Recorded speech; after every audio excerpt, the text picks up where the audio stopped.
Okay, everyone, we're going to look at migration and settlement, which is another one of our themes that we need to look at. Split into three: early migration and settlement, development of the West, and the later settlement of the West. Let's take a look at an overview of this theme. There we can see in the middle the Great Plains. That's the area we shall be talking about. Helps to get a visual on it. Big picture, early migration, 1830 to 51. So from the 30s onwards, white Americans begin to migrate west, the lands left of the Mississippi River. In the 1840s, American territory grew with Oregon, Texas, and California joining the country, and several groups heading west to settle. This is the overview and narrative of early settlement: the Oregon Trail, the Donner Party, the Mormon migration, and the California Gold Rush. You may get a narrative asking you about this story.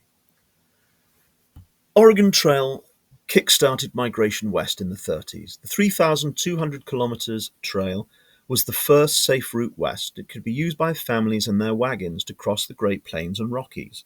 The government paid to map the trail and encouraged people to use it, which fulfilled Manifest Destiny. The trail took 6 to 9 months and was filled with dangers. You had to leave in spring, otherwise you would arrive in the mountains at the wrong time, freeze to death. The Great Emigration of 1843 led to 900 people using it. By 1869, over 400,000 people crossed the trail, and parts of it were used by groups like the Donner Party, the Mormons, and the 49ers, heading to California. 1846 was the ill-fated Donner Party. It was a question in 2024, so I'll let you pause and read this one for yourselves. The second group were the Mormons, led by Brigham Young. They headed west to the Promised Land of the Salt Lake Valley. The Mormons were a new Christian group led by Joseph Smith. Between 1823 and 46, the Mormons were forced to keep moving in the east due to persecution and hostility towards them. This was because of their religious beliefs. They believed in having more than one wife, and also they believed that the slave trade should be ended, so people picked on them for that. Also, they started a bank that collapsed, losing lots of people money, so that didn't help either. Joseph Smith was killed in 1846, and a new leader, Brigham Young, decided to take the Mormons west, to the Promised Land, the Salt Lake Valley. This would give them freedom to live how they wanted. In autumn of 1846, Brigham Young plans the route. He used the Oregon Trail. He collected supplies. He built winter quarters for the Mormons to stay in over the winter months. They didn't leave at the wrong time. Very sensible. In spring of 1847, he led an advance party of 150 Mormons to plot the new Mormon Trail. Along the route, they planted crops that would grow into food for those that came later. They signposted so people didn't get lost. They also found water and showed people where it was, and they built bridges over rivers to make it easier for those that came later. In July of 1847, 1,500 Mormons arrived and set up the Salt Lake City. Under his control, Young sets up new cities like Las Vegas to provide supplies for the new settlement. Young sends out missionaries to persuade more to come to the east, from the east. By 1869, 70,000 Mormons have moved west. It was a complete success. The discovery of gold in the Sierra Nevadas sparks the 1849 California Gold Rush as thousands head west to try to strike it rich. Consequences of the gold rush could be a question in this, couldn't it? Over 100,000 49ers took the new California Trail, which followed the Oregon Trail, alongside 12,000 Chinese miners. The gold rush leads to the development of California and new mining towns like Virginia City and cities such as San Francisco. Within these towns, new businesses opened like traders, hotels, brothels, and saloons. There was also development of orange farming. California's population reached 300,000 in 1855, which obviously is going to cause a problem for law and order. See lawlessness. Despite the promise of gold, many went into poverty because they didn't find gold. Not that many did. And it led to an increase in crime because they were desperate. The mining towns were isolated, mostly male and often lawless. They attracted bandits. It led to problems of violence, alcoholism, racism, and use of the code of the West. This is when you've got to sort things out for yourself. So someone does you wrong, you shoot them. Not great for law and order. Law enforcement struggled to deal with because there were hardly any of them, and California was so big. It led to the growth of vigilantes to solve crime, which is when a group gets together, hunts down the wrongdoer, and usually hangs them. The only thing is, they're using violence to sort of combat violence, aren't they? So it's not great. Sometimes they even get the wrong person. Development 51 to 77. After the Civil War, settlement on the plains grew rapidly as the government passed two laws to encourage migration: the Homestead and the Railroad Acts. These two acts transformed the American West. This is an overview of the narrative. The Homestead Act, the Railroad Act, the completion of the railroad in 1869, and then the Timber Culture Act of 1873. You could get a question about this, actually. So, development. The government passed the Homestead Act in 1862, which acts as a catalyst for mass settlement on the plains. The Homestead Act offers cheap land to everyone except for the Indians. For $10, you can claim 160 acres of land, and after 5 years, you can buy it outright for $30. Positives: it transforms the plains, it leads to settlement, it fulfills manifest destiny. 6 million acres were homesteaded by 1867. It grew to 80 million by 1900. Half of Nebraska was homesteaded, and new states like Kansas. It caused migration from Europe, for example, Russians. So people came from Europe, settle in America, and fill up the country, just like the government wanted. Negatives: conditions on the plains were tough, which meant that 60% of people quit within 5 years. Ranchers misused the act to get more land, and this led to conflict, range wars. You've got homesteaders angry with the ranchers, fighting with them, conflict. Eventually, only a quarter of available land was actually homesteaded. To further encourage settlement on the plains, the government passes the Timber Culture Act in 1873. It gave settlers another 160 acres for free if they agreed to plant 40 acres of trees. Consequences: it helped homesteaders get timber for fences, for houses, to protect their crops from the winds. They grew the trees to protect the crops. More land also meant more land for farming. Increasing food: it increased migration with over 16 million acres claimed in states like Kansas. So because there were more trees, more people were willing to go and live there. It increases migration, fulfills manifest destiny. Problems of the early settlements in the Great Plains. Some places were fine, they had trees and water, but a lot of them, like Nebraska and Kansas, didn't. There was tough land there, and people claimed it without even seeing it. It was almost impossible to farm or survive on. Here's some of the problems. Water shortage, very little rainfall, so difficult to keep clean or find something to drink. Building materials, hardly any trees, not much wood or anything to build houses or fences. Extreme weather, freezing in the winter, boiling in the summer. Fierce winds, lightning strikes causing fires, so it's a tough place to live. Lack of fuel, because you've got no timber to burn, you've got to use cow poo, cow chips. Don't smell so good. Settlers built sod houses, basically earth bricks. It was good for insulation. In the winter, you could cover it in grass. They were cheap, they were fireproof, they could protect the settlers from prairie fires, but they were vulnerable during heavy rains. They were made out of mud, after all. Dirt and disease. Sod houses were difficult to clean and contained bugs, fleas, mice, snakes, and thousands of irritating insects. With little water, illness and disease were common, with few options for medical care. Farming problems on the plains. Water shortage. Without water, your crops are going to fail. There's not going to be any food. Some people dug wells, but the tough earth made this really hard work. And the water was so far down, some of them just couldn't reach water. Dry land. Some settlers dug irrigation channels to sort of direct the water to their land, but there was no water to direct. Crops. The crops the settlers brought with them from the east didn't grow in the dry soils on the Great Plains. They just died.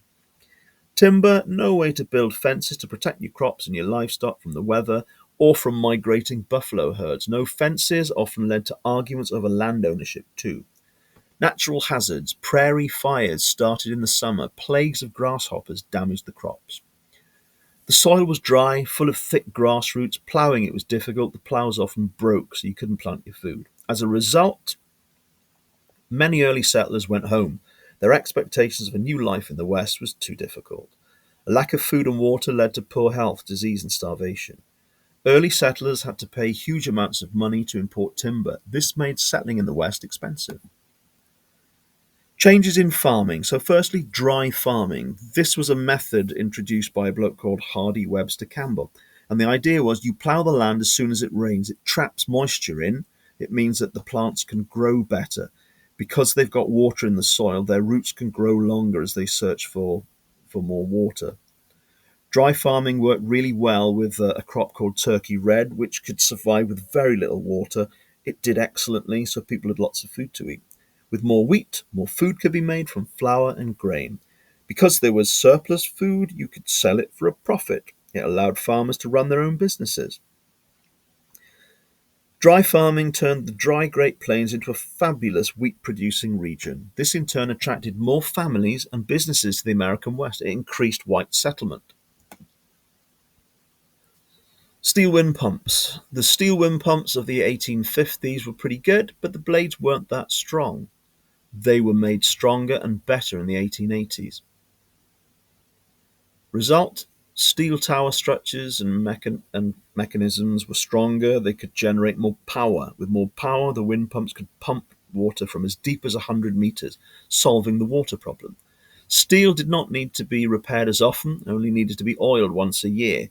It saved farmers and homesteaders money. In time, the steel wind pumps became a lot cheaper, so more people could afford them. It made settling in the American West more attractive to farmers and homesteaders, and white settlement increased again. Barbed wire.